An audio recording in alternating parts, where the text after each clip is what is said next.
ನಾಲ್ಕು ಗೋಡೆ ಮಧ್ಯೆ ಕೂತು ಮಾತನಾಡ್ತಕ್ಕಂಥ ವಿಚಾರವನ್ನ ತಾವು ಕೂಡ ಪ್ರಸ್ತಾಪ ಮಾಡಿದ್ದೀರಿ.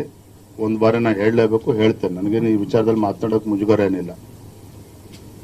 ನಾವ್ಯಾರು ಕೂಡ ಪಕ್ಷಕ್ಕಿಂತ ದೊಡ್ಡವರು ಯಾರೂ ಇಲ್ಲ. ನಮ್ದೊಂದು ರಾಷ್ಟ್ರೀಯ ಪಕ್ಷ ಇದೆ.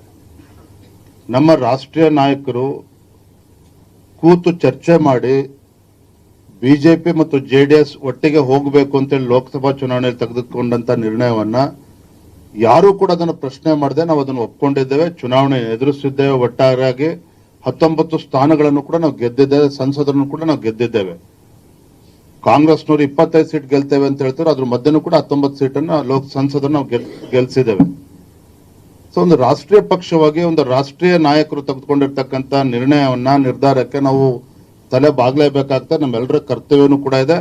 ಅದು ರಾಜ್ಯಾಧ್ಯಕ್ಷರು ಕೂಡ ಅನ್ವಯಿಸ್ತದೆ, ಶಾಸಕರು ಕೂಡ ಅನ್ವಯಿಸ್ತದೆ, ನಮ್ಮ ಪಕ್ಷದ ಕಾರ್ಯಕರ್ತರು ಅನ್ವಯಿಸ್ತದೆ, ಎರಡೂ ಪಕ್ಷಕ್ಕೂ ಕೂಡ ಅನ್ವಯಿಸ್ತದೆ. ನಾನು ಕೂಡ ನನ್ನ ಮನೆ ಕೆಲವು ಮುಖಂಡರ ಹತ್ರ ಚರ್ಚೆ ಮಾಡಿದ್ದೇನೆ. ಇದು ಯಾರು ಮುಖ್ಯಮಂತ್ರಿ ಆಗಬೇಕು ಚರ್ಚೆ ತೆಗೆದಿರೋದು ಜೆಡಿಎಸ್ ಪಕ್ಷ. ಅದಕ್ಕೆ ನಾವು ಉತ್ತರ ಕೊಟ್ಟಿವೆ ಅನ್ನೋ ಉತ್ತರವನ್ನು ನಮ್ಮವ್ರು ನೀಡಿದ್ರು. ಅದನ್ನ ನಾನು ಹೇಳಿದ್ದೇನೆ, ಇದು ಯಾವುದು ಕೂಡ ಚರ್ಚೆ ಮಾಡಬೇಡಿ. ಜೆಡಿಎಸ್ ಪಕ್ಷದವ್ರು ಯಾರು ಏನ್ ಹೇಳಿಕೆ ಕೊಟ್ಟರು ಕೂಡ ನಾವು ಕೂತ್ ಮಾತನಾಡ್ತೇವೆ. ನಾನು ಕೂಡ ಕುಮಾರಸ್ವಾಮಿ ಹತ್ರ ಮಾತನಾಡ್ತೇನೆ.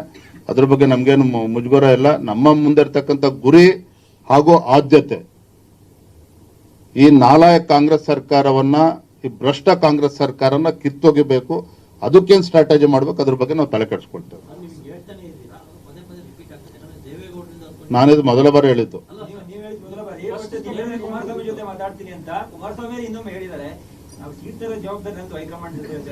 ನೋಡ್ರಿ, ನಮ್ದು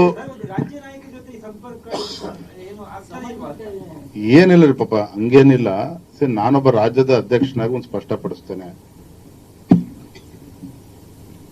ಕರಾವಳಿ ಇರ್ಬೋದು, ಮಧ್ಯ ಕರ್ನಾಟಕ ಇರ್ಬೋದು, ಕಿತ್ತೂರು ಕರ್ನಾಟಕ ಇರ್ಬೋದು, ಕಲ್ಯಾಣ ಕರ್ನಾಟಕ ಇರ್ಬೋದು, ಹಳೆ ಮೈಸೂರು ಭಾಗ ಇರ್ಬೋದು, ನನ್ನ ಮುಂದೆ ಇರತಕ್ಕಂಥ ಆದ್ಯತೆ ಮತ್ತು ಗುರಿ, ನಮ್ಮ ಪಕ್ಷ ಇವತ್ತು ಹಳೆ ಮೈಸೂರು ಭಾಗ, ಕಲ್ಯಾಣ ಕರ್ನಾಟಕ ಭಾಗದಲ್ಲೂ ಕೂಡ ಇನ್ನೂ ಶಕ್ತಿತ್ವವಾಗಿ ನಾವು ಬೆಳಿಬೇಕು, ಸಂಘಟನೆ ಬಲಪಡಿಸಬೇಕು, ಮುಂದೆ ಅತಿ ಹೆಚ್ಚು ಶಾಸಕರುಗಳನ್ನು ಈ ಭಾಗದಲ್ಲೂ ಕೂಡ ಗೆಲ್ಲಬೇಕು ಅನ್ನೋ ಒಂದು ಗುರಿ ಹಿಡ್ಕೊಂಡು ನಾವು ಹೊರಟಿದ್ದೇವೆ. ಮತ್ತು ಹಾಸನ ಇರ್ಬೋದು, ಮಂಡ್ಯ ಇರ್ಬೋದು, ಹಳೆ ಮೈಸೂರು ಭಾಗ ಇರ್ಬೋದು, ನಮ್ಮ ಕಾರ್ಯಕರ್ತರ ಮುಖಂಡರ ಅಪೇಕ್ಷೆ ಇರುವಂತದ್ದು ಕೂಡ ನಾವು ಕೂಡ ನೆಕ್ಸ್ಟ್ ನಾವು MLAಗಳು ಗೆಲ್ಲಬೇಕು. ಜಿಲ್ಲಾ ಪಂಚಾಯತ್, ತಾಲೂಕ್ ಪಂಚಾಯತ್ ನಾವು ಕೂಡ ಹೆಚ್ಚು ಸ್ಥಾನವನ್ನು ಗೆಲ್ಲಬೇಕು. ಮೊನ್ನೆ ಮಂಡ್ಯದಲ್ಲೂ ಕೂಡ ಕೆಲವು ಕ್ಷೇತ್ರಗಳಲ್ಲಿ ಶ್ರೀರಂಗಪಟ್ಟಣ 42,000 ಓಟ್ ತಗೊಂಡಿದ್ದಾರೆ ಸಚ್ಚಿ ಅವರು. ಅದೇ ರೀತಿ ನಮ್ಮ ಸ್ವಾಮಿ ಅವರು ಕೂಡ 38,000 ಓಟ್ ತಗೊಂಡಿದ್ದಾರೆ. ಹಾಗಾಗಿ ಈ ರೀತಿ ವಿಚಾರಗಳಿದ್ದಾವೆ. ನಾನು ಆಗ್ಲೇ ಹೇಳಿದ್ನಲ್ಲ, ಇದೆಲ್ಲವನ್ನೂ ಕೂಡ ಕುಮಾರಸ್ವಾಮಿ ಅವ್ರ ಜೊತೆ ಕೂತು ನಾನೇ ಮಾತಾಡಿ ನಮ್ಮ ಗುರಿ ಸ್ಪಷ್ಟವಾಗಿದೆ. ಈ ಕಾಂಗ್ರೆಸ್ ಸರ್ಕಾರನ ಕಿತ್ತೊಗಿಬೇಕು. ಆ ನಿಟ್ಟಿನಲ್ಲಿ ಒಟ್ಟಿಗೆ ಹೋಗ್ತೇವೆ. ಅದಕ್ಕೆ ಹೇಳಿದ್ನಲ್ಲ, ಇದನ್ನೆಲ್ಲವನ್ನು ಕೂಡ ಪಕ್ಷದ ವೇದಿಕೆಯನ್ನು ಮುಖಂಡ ಚರ್ಚೆ ಮಾಡಿದ್ದೇನೆ. ಅವ್ರು ಏನಂತಂದ್ರೆ ಇದು ಶುರು ಆಗಿದ್ದೆ ಅಲ್ಲಿಂದ ಅಂತದ್ದು. ನಾನು ಯಾರು ಶುರು ಮಾಡಿರೋ ಮುಖ್ಯ ಅಲ್ಲ, ನಾವು ಒಟ್ಟಿಗೆ ಹೋಗ್ಬೇಕು ಅನ್ನೋದು ಮುಖ್ಯ ಅನ್ನೋದು ನಾನು ಸ್ಪಷ್ಟತೆ ಕೊಟ್ಟಿದ್ದೇನೆ.